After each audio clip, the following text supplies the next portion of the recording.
오늘 이 새벽에 함께 보실 말씀은 여호수아 7장 22절에서 26절 말씀을 한 번 더 보겠습니다. 여호수아 7장 22절에서 26절 말씀을 한 절씩 교도하겠습니다. 이에 여호수아가 사자들을 보내매 그의 장막에 달려가 본즉 물건이 그의 장막 안에 감추어져 있는데 은은 그 밑에 있는지라. 그들이 그것을 장막 가운데서 찾아내어 여호수아가 사자를 모든 자손에게 가지고 오매 그들이 그것을 여호와 앞에서 찾아옵니다. 여호수아가 이스라엘 모든 사람과 더불어 세라의 아들 아간을 잡고 그 은과 그 외투와 그 금덩이와 그의 아들들과 그의 딸들과 그의 소들과 그의 나귀들과 그의 양들과 그의 장막과 그에게 속한 모든 것을 이끌고 아골 골짜기로 가서 여호수아가 이르되 내가 어찌하여 우리를 괴롭게 하느냐 여호와께서 오늘 너를 괴롭게 하시리라 하니 온 이스라엘이 그를 불러치고 너희들도 불러치고 불사르라. 26절 같이 봅니다. 그 위에 돌무더기를 크게 쌓았더니 오늘까지 있더라. 여호와께서 그 맹렬한 진노를 그치시니 그러므로 그곳 이름을 오늘까지 아골 골짜기라 부르더라. 아멘. 할렐루야. 오늘 이 새벽도 주님께서 도우시는 귀한 시간 될 수 있기를 간절히 축원합니다. 성경 보면 인간이 범죄한 것에 대해서 하나님의 심판과 징계가 너무 과다한 느낌을 가질 때가 있습니다. 그 중 하나가 바로 이 아나니와 삽비라가 재물 바치는 사건인데 그들은 이 재물을 아예 안 바친 것이 아니라 일부를 숨겼을 뿐입니다. 그런데 이 두 부부가 모두 현장에서 즉사할 정도의 무서운 하나님의 심판을 받게 된 것이었죠. 자, 그러면 왜 그런 것일까요? 바로 이 초대교회 때 강력하게 역사했던 성령의 역사가 끊어진 것이 바로 이들 죄악 때문에 그런 것이었습니다. 바로 이 죄를 통해서 교회를 세우고 영혼을 살리는 성령의 역사가 중단될 정도의 죄악이기 때문에 하나님은 그들의 죄를 강력하게 처벌하심으로 말미암아 다시 성령의 역사가 이어지게 했던 것입니다. 오늘 이 본문에서도 아간의 이 범죄 사건은 약속의 땅에서 일어난 최초의 범죄 사건으로서 하나님의 약속의 땅을 점령한 이 시점에서 하나님의 섭리를 중단시키는 나쁜 사건이었죠. 아주 악한 사건이었던 것입니다. 그리하여 이 아간의 죄악은 오늘 이 본문에서도 모든 사람이 보는 앞에서 철저하게 심판을 받게 했던 것입니다. 그러면서 오늘 이 본문에서 보시면 그를 심판하기 위해서 데려간 처벌의 장소가 어디였습니까? 24절 말씀 같이 함께 보겠습니다. 24절. 시작. 여호수아가 이스라엘 모든 사람과 더불어 세라의 아들 아간을 잡고 그 은과 그 외투와 그 금덩이와 그의 아들들과 그의 딸들과 그의 소들과 그의 나귀들과 그의 양들과 그의 장막과 그에게 속한 모든 것을 이끌고 아골 골짜기로 가서 아멘. 심판의 장소가 어떤 골짜기요? 아골 골짜기. 이게 한 번 더 언급되는데 26절도 보겠습니다. 26절. 시작. 그의 돌무더기를 크게 쌓았더니 오늘까지 있더라. 여호와께서 그의 맹렬한 진노를 그치시니 그러므로 그곳 이름을 오늘까지 아골 골짜기라 부르더라. 아멘. 그래서 이 아간의 범죄를 그 아골 골짜기에서 돌로 쳐 죽였을 때 하나님의 맹렬한 진노가 그치게 된 것입니다. 그러면 이 아골 골짜기는요 어떤 의미일까요? 같이 볼까요? 고난, 괴로움.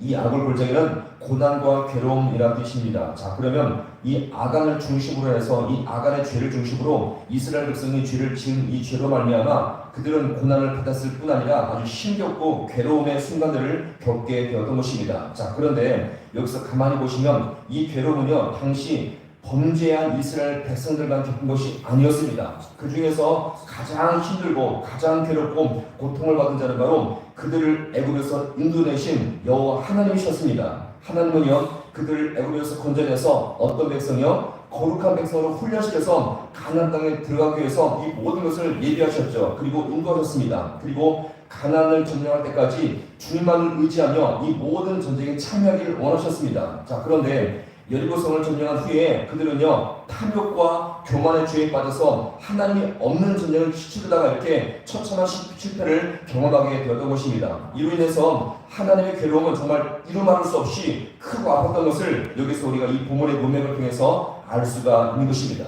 결국 성도의 신앙생활은 내 중심이 아니라 하나님 중심이에요.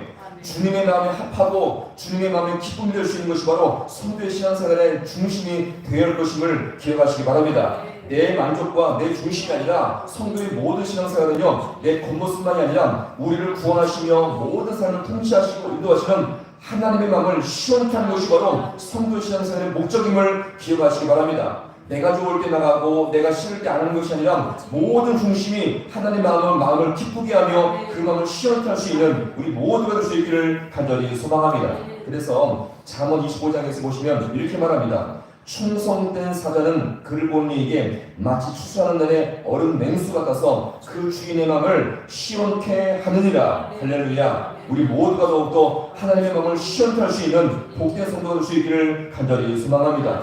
사실 인간적인 측면으로 봤을 때 아간의 처벌은 좀 안타깝다는 생각이 없지 않아 들 수가 있습니다. 그러나 영적인 측면에서 봤을 때 하나님의 관점으로 볼 때는요, 이 거룩한 공동체를 무너뜨리며 오염시키는 죄를 지배하는 것이기 때문에 너무나 마땅한 결과였던 것입니다. 이렇게 교회 안에 죄를 책망하고 심판하고 죄를 지배하는 것을 소위 말해서 징계라고 부르는데, 교회 안에서 사실 이 징계가 있어야 될까요? 없어야 될까요? 반드시 징계는 있어야 한다는 것입니다.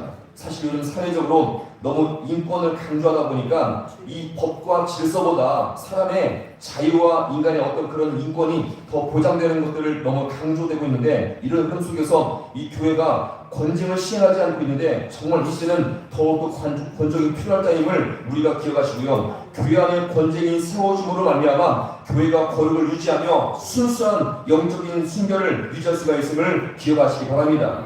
사실 그래서 만약 교회가 이렇게 사람 중심으로 치우쳐서 권징을 시행하지 않으면 점점 더 교회는요, 거룩을 상실하고 죄가 침투하는 교회, 죄가 있어도 방치하는 교회, 그래서 은혜가 메말라버린 교회가 될 수밖에 없다는 것입니다. 자, 오늘 이 부모님 말씀을 우리가 마지막으로 좀 한번 이것을 감안해 보았을 때 한번 이 아간의 죄를 방치할 때 지금 이스라엘 교회가 어떻게 됐습니까? 은혜보다 괴로움과 더욱더 고난의 모습을 겪게 되었던 것입니다.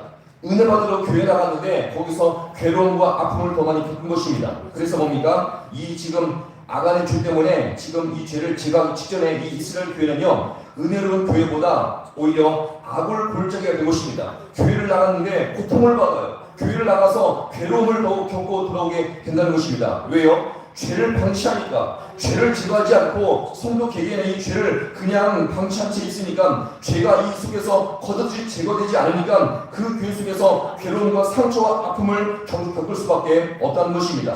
자, 교회가 어떤 곳입니까? 성도가 죄 가운데 있어도 가서 죄를 회개하고 죄를 돌이키면 주님께서 모든 성도의 죄를 없애시고 이것을 제거하시고로 말미암아 거룩한 교회가 될 줄로 믿습니다. 그래서 교회 나가서 은혜 받으시고 힘을 얻어서 오는 것이 마땅한 성도의 본분인데, 죄가 제거되지 않고 죄를 방치하니까 어때요? 악을 골짜기 교회가 되는 것입니다. 나가서 고통받고 나가서 괴롭고 나가서 힘든 상태로 그냥 들어올 수밖에 없는 것입니다. 우리 교회가 더욱더 주님 앞에 이것을 감안할 때마다 하나님 앞에 때로는 이 아픈 징계를 통했을지라도 주님 앞에 악을 골짜기가 바뀌어서 더욱더 주님께서 함께 하시는 복된 교회가 될 수 있기를 간절히 소망합니다. 자, 그럼 우리 교회는 그러면 이것을 감안해 보았을 때 우리는 서로가 당신은 죄인이다, 당신의 죄를 고쳐야 된다라고 서로 비방하며 서로 지적하는 것이 아니라 성령께서 내 개인의 말씀과 기도를 통해서 내 자신의 죄악과 허물을 보게 하여 주어서 이것을 통해서 내 안의 죄를 회개함으로 말미암아 가장 은혜롭고 질서 있는 복된 교회가 될 수 있기를 간절히 소망합니다. 그래서 은혜가 역사하지 않으면 남의 죄가 보이게 돼요. 주님께서 나를 통치하지 않으시면 남의 허물이 보일 수밖에 없다는 것입니다. 그러나 성령과 말씀이 나에게 역사할 때에 내 죄가 보이고 내 허물이 보이게 됨으로 말미암아 나의 죄를 주님 앞에 진심으로 고백하며 회개할 때에 가장 복되고 은혜로운 교회가 될 줄로 믿으시기 바랍니다. 오늘의 심령이 그것을 보게 함으로 말미암아 가장 거룩하고 순결한 주님의 교회를 세워갈 수 있는 우리 모두가 될 수 있기를 주님의 이름으로 간절히 축원합니다. 기도하시겠습니다.